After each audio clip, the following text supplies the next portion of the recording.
Hey, how you doing today? I am Taquila Coleman. In today's video, we're going to answer one of our God ordained spouse question. So let's read her question. Met my God ordained spouse in 2017 at a job. Great chemistry, so intense everyone noticed it, but I had to pull it back because I noticed we were young and immature. Fast forward, separated for years, came back into communication last year. I ghost due to perceived rejection. The Lord just revealed to me about last month that He is my spouse and even gave me wholesome dreams. I started praying for Him, and now He has been contacting me in flirtatious and sweet ways, but then ghost again. My question is, how do I handle the sweet talk when I know I like it? I normally say something sweet and subtle back, but it kills me that we just leave each other on read and keep moving as friends. Should I ignore or just continue the awesome friendship that we have? I think we both found out this year who we really were to each other. I normally did the rejecting in the past because I thought it was too good to be true, and I thought he had a different type. Thank you for any insight you can provide, seeing as it's no one to talk to about this type of stuff. Okay, so thank you for sending in your question. So let's start with him. We're gonna start with him, and then I'm gonna work my way around to talking to you. Okay. So your God ordained spouse. So you rejected him in the past. You pulled back from him because you noticed that the two of you were young and immature. Okay. And now the Lord has revealed to you, that that's your spouse, right? And since you've been praying for him, he's been contacting you in flirtatious ways. He's giving you that sweet talk, only for him to ghost you all over again. Okay, so let's talk about this. So what I'm seeing in operation through your spouse is that he got that running man spirit, but he has a spirit that I would call that payback, or I'm gonna get you back spirit, right? Because you rejected him first in the beginning, right? You don't know how that hurt him. You don't know how that affected him.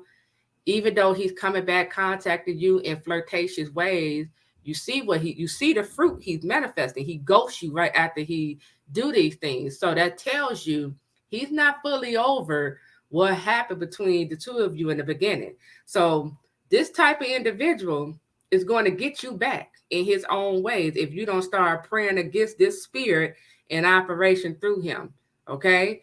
His get back game would show up in ways where he sleep with you. He flirt with you, then he sleep with you only for him to ghost you and reject you. Okay. So I know the flirtation, it feels good and you like it. I know that sweet talk, you love it. But listen, you got to know what you're dealing with here. And also, you can like sweet talk. You can like your spouse flirting with you all day long. But number one, you don't have to show it, right? Not when you in this particular situation. You don't have to let your spouse know, you being moved about all of these things, right? What's missing here is, I shouldn't even say missing. What's needed here is you have to raise your standards when it comes down to your spouse. And you got to know exactly what it is you deserve and don't deserve, okay? Because yes, you deserve sweet talk, but you don't deserve to be ghost. The same way how he didn't deserve for you to reject him and pull away from him in the beginning. Okay. So we got to know exactly what it is we deserve and don't deserve. Okay. You can't be moved by the sweet talk and allow that to cause you to come out of your position. Okay. You stay in your position as the believing spouse, praying over your spouse. Okay. But you also, when I talk about raising your standards, you have to require more from him. Like I said, the sweet talk is good. It's great when our spouses flirt with us, but it shouldn't stop there. Your requirement should be, okay, if you want to win me over, I need to see you getting back in right standing with the Lord. To win me over is going to require for you to pursue me. It has to go past the sweet talk. It has to go past or you just flirt with me. I want to go out on dates. I want to go out in the public, okay, to be seen together. Like, come on now, you know, We got to start building together. It's going to require for you to sit down and open up, talk, communicate, be vulnerable. Like we got to build a solid foundation with one another. These should be your requirements, right? So raise your standards, know what you do and don't deserve. Okay. Pray against this running man spirit. Pray against that payback spirit that is in operation in him. I need you to overcome that spirit of rejection. Also your rejection wound. I need you to deal with that. Okay. Also towards the bottom of your email, you were saying, you said you normally did the rejecting in the past because you thought it was too good to be true. I need you to deal with that. Why did you think it was too good to be true? Is he the best you ever had? And as a result of him being the best you ever had, you thought it was too good to be true. I need you to deal with that so that you don't reject what God is trying to give you. Because when we reject our spouse, we actually rejecting God. We are.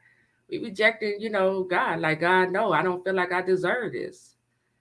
This is too good to be true. I don't even feel like I'm deserving of your blessing, God. And you got to get to the bottom of that. Why you don't feel good enough for this? I need you to answer that question for yourself, okay? And begin to deal with it so that you can move to a space of feeling good enough for the promise, okay? You also asked the question, should I ignore or just continue this awesome friendship we have? I have a question for you. What is so awesome about the friendship you have with him? And what does it mean to be uh, a friend? What are your requirements to being a friend? Answer these questions and get clear on what it means to be a friend, okay? Okay. I heard someone at my door. But what is so awesome about y'all friendship? Because what he give you is sweet talk only for him to ghost you and keep you on read, right? So I want you to define what it means to be a friend. What are your requirements to being your friend? And then hold him accountable, like hold him to that standard. You know, if you want to build a friendship with you, then he has to meet those standards. Okay? Don't um just because God told you this is your spouse, don't just give him a pass. Don't just allow him to show up any kind of way and treat you any kind of way. And the same thing applies to you. Just because now you know you are his spouse, you don't treat him any kind of way, right?